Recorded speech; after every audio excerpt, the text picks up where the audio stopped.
Cette semaine, au podcast Cachemire, on va discuter, on va jaser de chantiers maritimes, les chaînes d'approvisionnement, les fournisseurs derrière ces grands chantiers maritimes.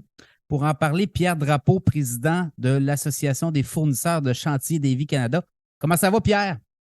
Très, très bien, Pierre. Merci beaucoup de l'invitation pour Oui. parler du secteur naval puis je dirais de la reconstruction du secteur naval au Québec. Oui, bien, merci d'avoir accepté l'invitation. Je sais que tu es en Europe. Là. Vous arrivez d'une mission économique, justement, les fournisseurs de chantiers Davy Canada. Vous étiez en Europe. Les Français, on le sait, là, dans la construction navale, sont les numéros un dans le monde. C'est pas pour rien, là, sont organisés. Vous êtes allé voir comment tout ça s'organise, justement, en France, les chaînes d'approvisionnement, l'économie locale aussi, parce qu'il y a beaucoup de ça aussi là-dedans. Donc, parle-moi un peu là, de comme qu'est-ce qui t'a marqué de cette visite-là? On avait un objectif qui était assez simple, là, c'est qu'on veut commencer à opérer un changement de culture au sein de la chaîne d'approvisionnement. Tu sais, au Canada, actuellement, il y a des chantiers qui ont un petit peu plus de difficultés dans la livraison. Chantier Davy a pris l'engagement auprès du gouvernement fédéral de livrer dans les temps et dans les budgets. C'est facile à dire tout ça, mais livrer un navire, tu sais, c'est pas comme livrer une pizza, là. C'est des milliers d'interventions, souvent des centaines d'entreprises qui contribuent à la construction du navire. 70% d'un navire, ça provient de la chaîne d'approvisionnement. La différence, c'est la main-d'œuvre que le chantier embauche, l'état-major, etc., au niveau de la planification. Mais 70% du coût du navire, c'est la chaîne d'approvisionnement. Donc, si on veut opérer ce changement de culture-là, il faut exposer nos entreprises à des chantiers qui opèrent très bien. Puis les chantiers français opèrent très bien. On a de beaux exemples, certains qu'on a pu rencontrer du 22 au 26 mai dernier. Chantier de l'Atlantique, entre autres, qui est dans la région de Saint-Nazaire. Ah oui. Chantier de l'Atlantique, ça construit des navires de croisière de 15-20 étages. Quand l'armateur, eux autres, leurs clients, là, pour la plupart, c'est des armateurs privés, des compagnies qui opèrent c'est-à-dire des navires de croisière. Quand ils passent une commande, l'armateur, il demande la livraison pour une date précise. Alors, les gens s'entendent sur une date, le fournisseur de services, la chaîne d'approvisionnement, le chantier et l'armateur. Et puis le navire, s'il est promis pour dans 2 ans, par exemple, le 15 mai 2025, le navire va sortir le 15 mai 2025. Pour la simple et bonne raison, on parle maintenant de 3 millions d'euros par jour de retard sur un navire. Donc, c'est pas banal. Ça veut dire que tout le monde est mindé sur la livraison du 15 mai 2025. C'est à titre d'exemple que je te donne ça, mais c'est pour te dire à quel point toute l'organisation de la chaîne d'approvisionnement est conséquente de ce que je te dis là. Puis c'est vrai pour les navires de croisière, mais c'est vrai aussi dans le secteur de la marine. C'est le même principe. Si Naval Group s'engage pour sortir un sous-marin nucléaire à une date précise, attends-toi pas qu'il va sortir la semaine suivante.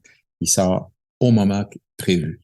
Donc, en soi, ça, c'est important parce qu'on s'est dit, comme association au Québec, comme on représente 70% du coût du navire, on ne veut pas être taxé dans 2 ans ou dans 3 ans ou dans 5 ans d'avoir pris du retard dans la livraison d'un navire. Davy, on le dit depuis plusieurs années, c'est le plus grand chantier au Canada. Et les intentions sont fermes. Ils veulent livrer dans les budgets et dans les temps. Mais ça implique aussi que la chaîne d'approvisionnement va suivre la parade. Fait que dans cette mission-là, c'était pas un voyage organisé. Là. Chacun payait ses dépenses, puis je leur ai bâti un programme là, vraiment fourni de rencontres, non seulement de chantiers, mais aussi de grands fournisseurs pour ces chantiers-là, incluant au passage les institutions d'enseignement, etc.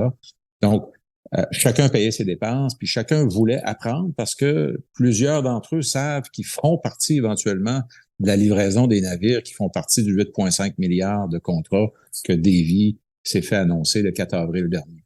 Donc, c'est apprentissage vitesse grand V. C'est sûr qu'au passage, il y a plusieurs membres de la mission qui en ont profité pour faire des alliances avec des entreprises françaises. Certains étaient déjà en relation avec des entreprises d'ailleurs en Europe. Donc, en tant que tel, c'est le rôle qu'on s'est donné à l'association de rapidement exposer nos entreprises à des leaders français. C'est bien sûr que pour les années futures, on va garder ce programme de mission-là, qui est un peu une mission d'initiation, Mais on va aller un peu plus loin. Aller un peu plus loin, ça veut dire emmener nos leaders de la construction navale au Japon, en Corée du Sud, peut-être même au passage en Finlande, parce que tu sais que Davy est en discussion avec Oui, le chantier naval d'Helsinki. Donc, c'est pas banal, mais au Japon, on a déjà des discussions justement avec Davy qui a formulé ce besoin, donc d'organiser une mission peut-être un peu plus spécialisée avec des entreprises qui ont un certain coffrage aussi, là, je dirais. Euh, et puis là, au Japon, puis en Corée du Sud, c'est les leaders sur la planète là, en termes de livraison. Ça sort comme des barres de chocolat, là, les navires là-bas. Fait que c'est la France, bon, a d'autres types de commandes, mais les chantiers de Corée du Sud, par exemple, je pense qu'il y a Corée du Sud présentement depuis une couple d'années là, qui est leader là, en termes de production de navires. ouais, absolument, oui. C'est un minding absolument extraordinaire. Honnêtement, je pourrais pas t'en parler aujourd'hui. Je peux te parler de ce qui se fait en France, mais pour ce qui est de la Corée du Sud, on va faire nos classes. Et puis probablement qu'on va procéder à une annonce là-dessus au courant du mois de novembre prochain, là, à notre rendez-vous annuel de la chaîne d'approvisionnement. Dis-moi, ben là, c'est clair, les chaînes d'approvisionnement sont devenues mondiales et c'est tout interrelié. La France, l'Asie, les pays scandinaves, il y a peut-être l'Amérique du Sud là-dedans. Bon, avec la guerre Ukraine-Russie, il y en a peut-être qui se sont éliminés d'eux-mêmes, là, des chaînes d'approvisionnement. Les Allemands ne doivent pas être très loin non plus. Donc, on est tous interconnectés. Et c'est une grande planète, mais c'est une petite chaîne dans la mesure où c'est pas long que s'il y en a un qui ne répond pas à la commande, ben là, tout le monde est en attente. Donc, c'est ça Ouais. aussi, c'est de se faire des contacts partout sur la planète pour les fournisseurs éventuels de Davy, éventuels et actuels, là. Ouais. Ben, précisément sur ce que tu viens de dire, moi, la mission qu'on a fait en mai, j'étais ici en février pour rencontrer la plupart des intervenants qu'on a vus en mai, donc rencontre préalable. Et le 4 avril dernier, euh, tous ceux que j'avais rencontrés en février m'ont texté félicitations, bravo pour la nouvelle. Ils le savaient tous à la grandeur de la planète, ben, notamment ceux en France, mais les messages rentraient de partout. C'est un milieu où il y a quelques grands joueurs, une multitude de petits joueurs, mais dis-toi que dans 24 heures, dans le secteur naval, Ça va tout vite. se sait, Ah tout se oui. sait. Alors, l'annonce de Davy, de l'inclusion de Davy, ça s'est su à la grandeur de la planète, là, d'entendre le dire.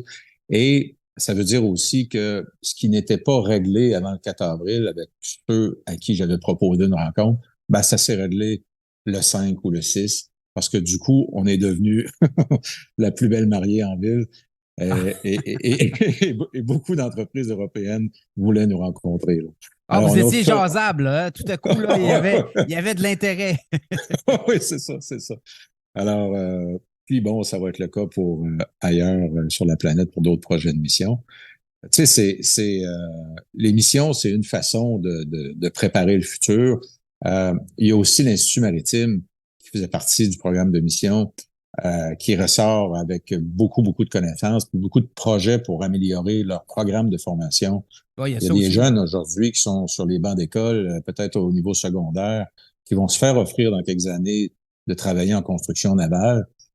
En soi, ça, c'est pas banal aussi, là, parce que sur le carnet de commandes que des VIA, ben, il y a quelques années de livraison de navires à négocier. Certaines sont en négociation, évidemment, mais il y a quelques années de travail. Puis à ça s'ajoutera sûrement d'autres projets parce que tout n'est pas encore confirmé comme annonce future pour la construction navale. Il y aura d'autres projets de ce genre-là. Donc, d'améliorer le programme de formation de l'aveu même de l'Institut maritime, c'était une nécessité parce que là, c'est du sérieux, il y a de la récurrence, il y a de la prévisibilité dans les contrats. Donc, il y a lieu d'investir aussi en formation.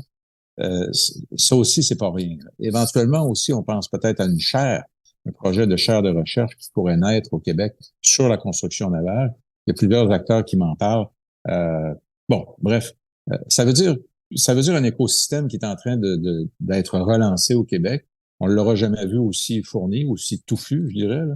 Mais, euh, mais quand même, ce 4 avril dernier-là, ça veut dire beaucoup dans cette filière économique-là. On n'a pas fini d'analyser dans les discussions que tu auras peut-être avec avec des membres de la chaîne d'approvisionnement, tout ce que ça veut dire comme retombée.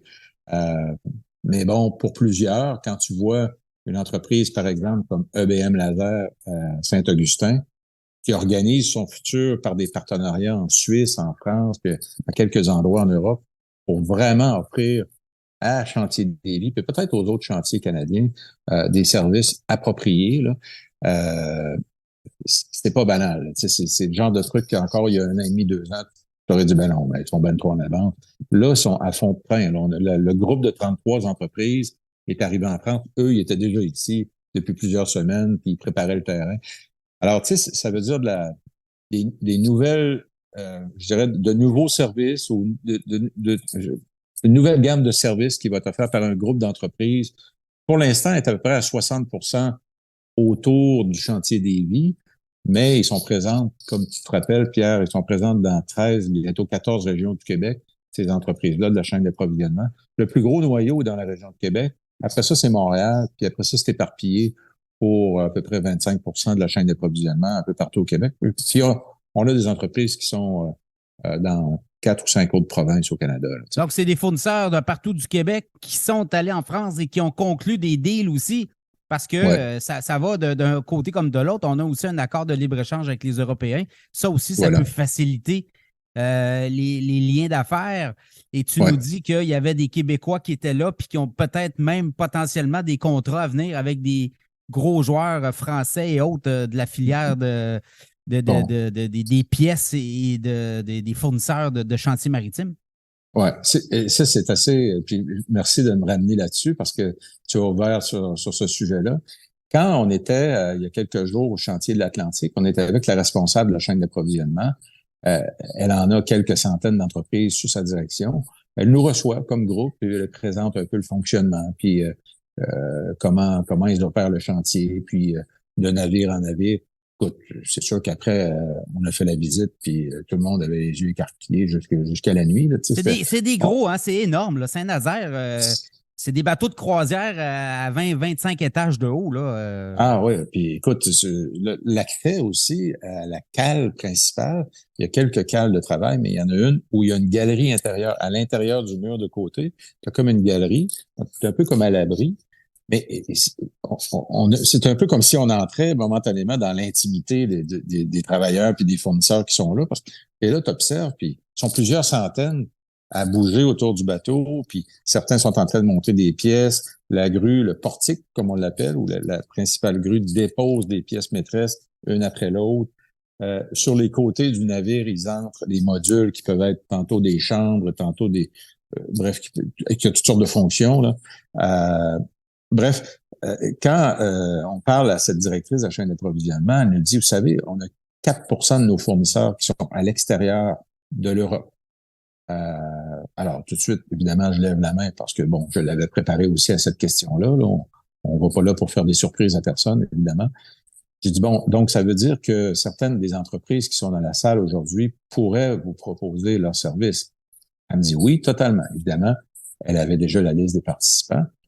Donc, il y a toujours une certaine rotation dans leur chaîne d'approvisionnement, malgré qu'ils aient une vaste expérience.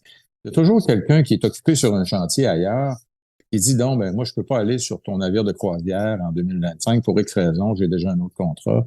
Alors, automatiquement, elle se met en mode recherche pour remplacer ce fournisseur-là, qui éventuellement pourrait être une entreprise québécoise aussi. Donc, c'est oui. assez surprenant quand tu visites le chantier, là, il y a des feux de circulation là, sur le site de chantier pour te dire comment c'est gros. Là. Puis plusieurs, là, tu sais, donc tu te promènes pas là avec ton appareil photo non plus. Là, tout est interdit de ce côté-là. Secret industriel, Euh, évidemment, ouais.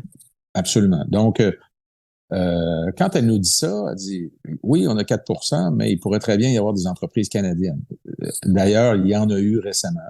Elle voulait pas, évidemment, on l'a pas demandé c'était qui, puis c'est pas de nos affaires. Mais la porte est ouverte de ce côté-là aussi. Même chose, même message chez Naval Group. Naval Group, c'est assez gigantesque. Là, tu sais.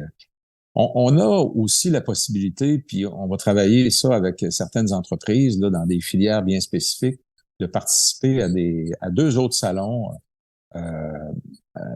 pas 2 autres salons, mais 2 salons importants là, qui se tiennent en 2024. Le salon Euronaval, qui est organisé par le VICAN. Le VICAN, c'est l'Association des chantiers navals de France. Grosso modo, tous les majeurs sont là. Et eux, ils tiennent à tous les 2 ans ce salon-là. Ils sont surtout portés vers le militaire, là, dans le naval militaire. Des assez gros contrats aussi, là. L'État français en donne beaucoup, là. Ouais, exactement. Et puis, le salon de Hambourg, ben là, c'est tout le reste de la construction navale qui est là. Fait qu'évidemment, il faut fouiller ça comme il faut, là. L'idée, c'est pas d'aller faire un salon pour faire un salon, mais il faut savoir qui va être là, puis est-ce que les participants à ces salons-là ont des besoins spécifiques. Ça va nous aider à définir un peu le groupe, là. S'il y a un groupe à faire, ben à ce moment-là, je sais pas, mais par exemple, tous ceux qui sont intéressés à faire des modules. Il y a beaucoup de gens dans le secteur métallurgique au Québec qui sont capables d'en faire. Très peu en ont fait dans les récentes années. Je nomme par exemple Charles Paul au Saguenay. Charles Paul a une belle expertise dans la construction de modules.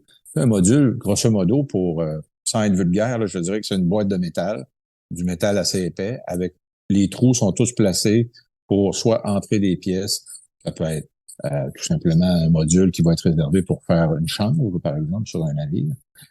Ça fait un module beaucoup plus gros qui peut être une cafétéria, donc ça prend tout l'appareillage doit être prêt à être installé dans ce module-là.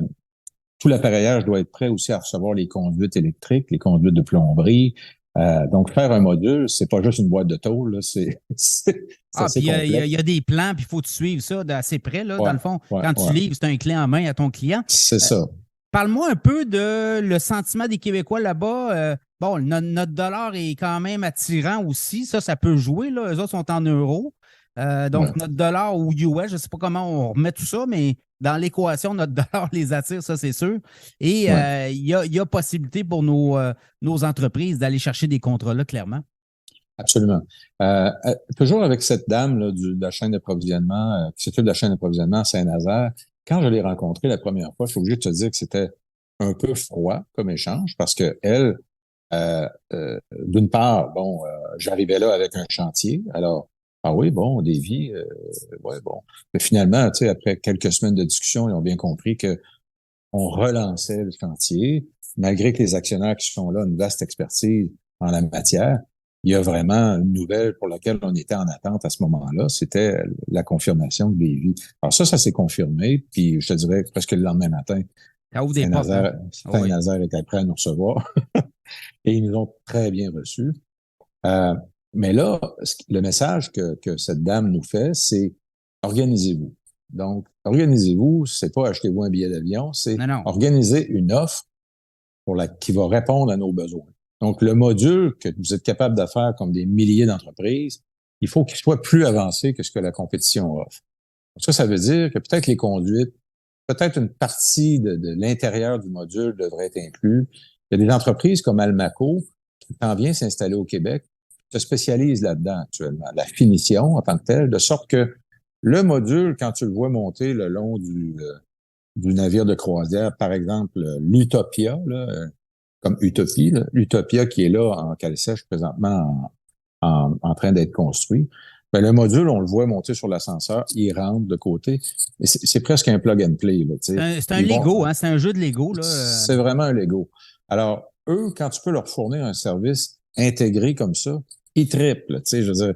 Alors, si tu leur dis, on va faire le module, par exemple, au Québec, on le met sur des barges, on fait un contrat pour une vingtaine de modules pour telle fonction. On ship Mais ça. quand il va arriver chez vous, il va être prêt à rentrer sur le bon étage puis avec les bonnes fonctionnalités. Ça, ils ont besoin de ça. Et c'est là-dessus qu'il faut s'organiser. Il faut dépasser le stade là, de faire un module puis de penser qu'on va les impressionner avec notre boîte métallique. Là. Pour aller plus loin, il faut avoir un service plus intégré. Puis on pense qu'on est les partenaires en Europe pour faire ça. Ça voudrait dire qu'une partie du travail pourrait se faire au Québec, puis l'autre partie pourrait se faire en France pour ce qui est de ce chantier-là. Pour les autres, les négociations ne sont pas assez avancées encore. Ça Mais sera à pour, suivre. Ben oui, ben oui. Puis là, ouais, ce qu'on comprend, c'est que ça ouvre des portes. Hein? Première ouais, mission économique de cette nature, on se fait des contacts, on se fait un carnet de gens à rencontrer, oui. ouais, Et ouais, éventuellement, là, les portes vont s'ouvrir, ils vont venir nous voir aussi. Donc là, il y voilà. a des possibilités de partenariat. Pierre Drapeau, super conversation, fascinant. Je pense on va remettre ça. On en reparlera surtout du volet québécois parce qu'il y a beaucoup de Québécois aussi qui sont dans l'univers des vies qui vont profiter de la manne éventuellement. Absolument, absolument. Merci beaucoup, Pierre, pour ton invitation. J'apprécie toujours t'écouter. Aussitôt que j'ai du temps, je manque pas l'occasion de t'écouter. Alors, continue ton super travail. Merci Pierre, à la prochaine.